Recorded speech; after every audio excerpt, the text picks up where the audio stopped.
Et me voici de retour en pays chinois qui me fait passer pour un gourou à travers toute la planète. C'est pour vous parler de cerveau en développement, de sommeil chez l'enfant et d'inadaptation totale de la scolarité. Alors attention évidemment, je vais envoyer du pâté au niveau des rêves parce qu'on va me faire gueuler dessus. Ouais.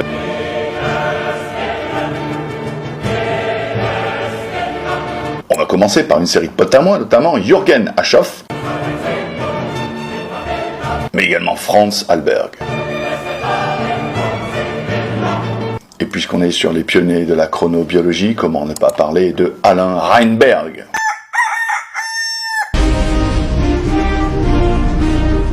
Ouais, chez nous, ouais, non, c'est vrai qu'on a fait avancer la chronobiologie, mais à mort.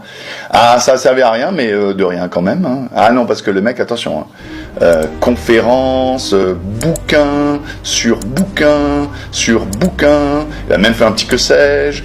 Il n'y a pas que lui en plus, hein. Et ah non, mais il a essayé. Alors là, il a essayé de donner l'info. Là, on peut pas lui dire, pas de reproche à ce niveau-là. Le gars, il est émotif. On en a eu rien à foutre depuis un siècle. Je suis d'accord.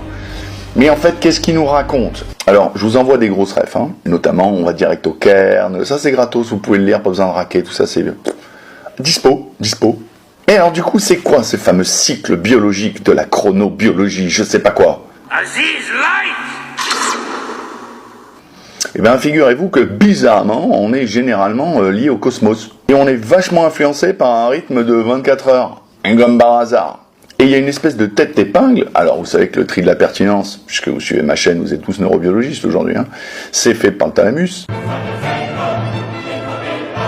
Et vous avez dans l'hypothalamus une tête d'épingle qui s'appelle le noyau suprachiasmique.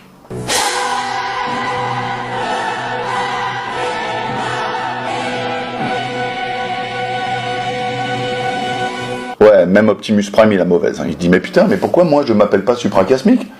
Le noyau suprachiasmique, ou le suprachiasmic nucleus, va être en charge de recevoir des informations, notamment la lumière, oh what a surprise, et mettre en route ou non un certain nombre de mécanismes liés à tout un tas de choses dans le corps. On va s'intéresser à celle du sommeil.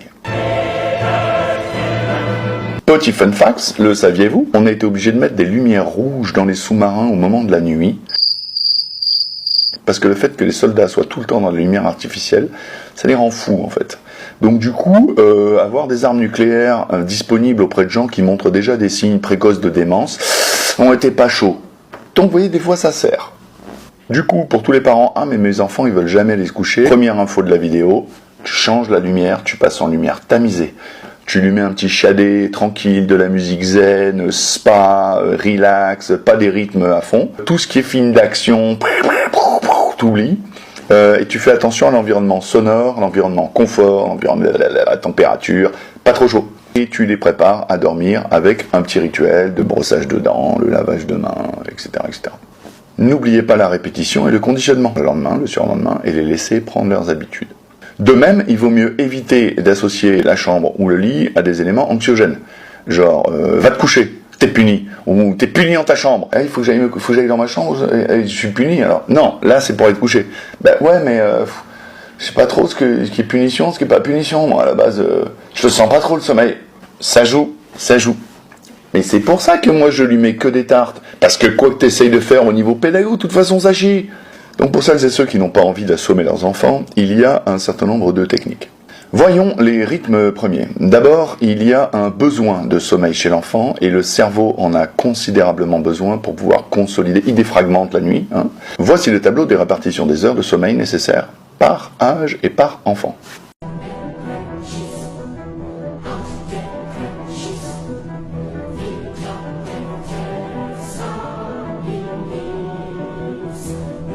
On parlera de ce cycle de 24 heures comme étant le cycle circadien.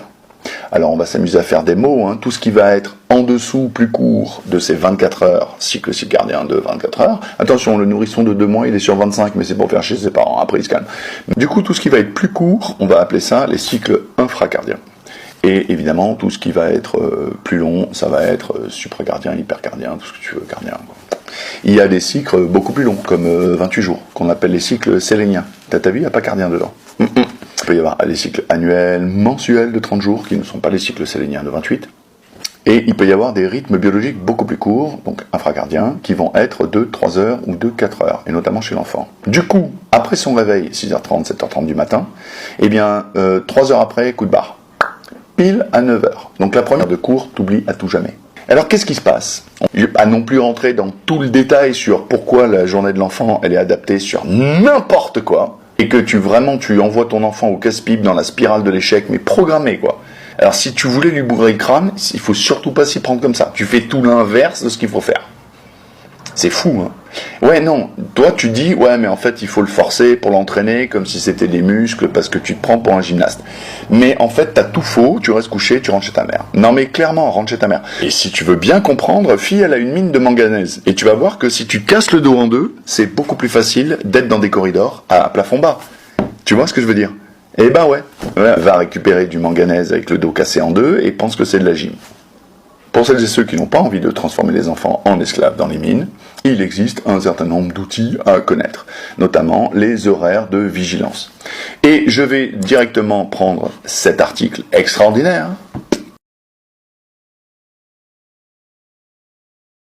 Le temps de la société des écoles françaises, et aussi la plupart des autres pays comparables, ne sont pas adaptés aux réalités constituées par les rythmes de l'enfant. Oh bah ça alors!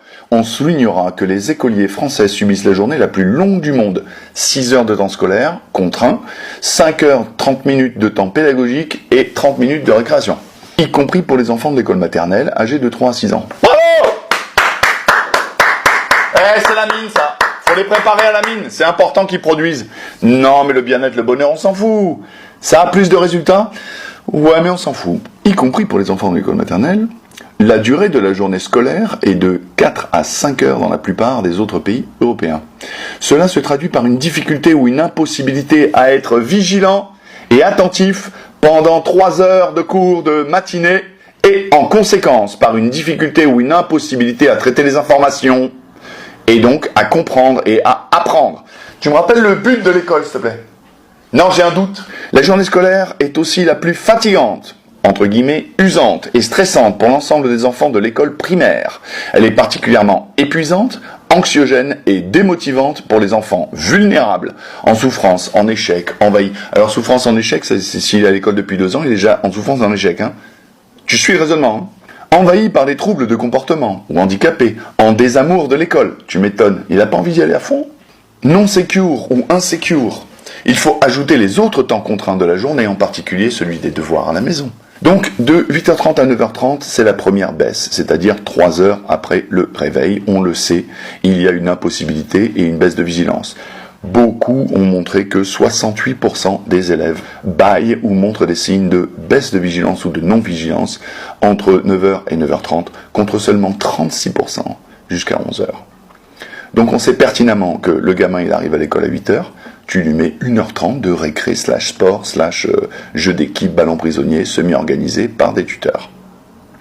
Donc c'est de la récré avec des jeux proposés, l'idée c'est qu'ils bougent. Après, ils peuvent manipuler des objets, et à un moment donné, ils vont s'intéresser de plus en plus à moins bouger et à faire des choses de plus en plus intellectuelles. Là, ils sont prêts pour se concentrer et faire appel à toutes les ressources cognitives dont ils disposent. Je reprends les choses. Un éveil entre 6h30 et 7h30, le cas le plus fréquent, ne permet pas aux enfants d'être vraiment vigilants et attentifs au cours de la première heure.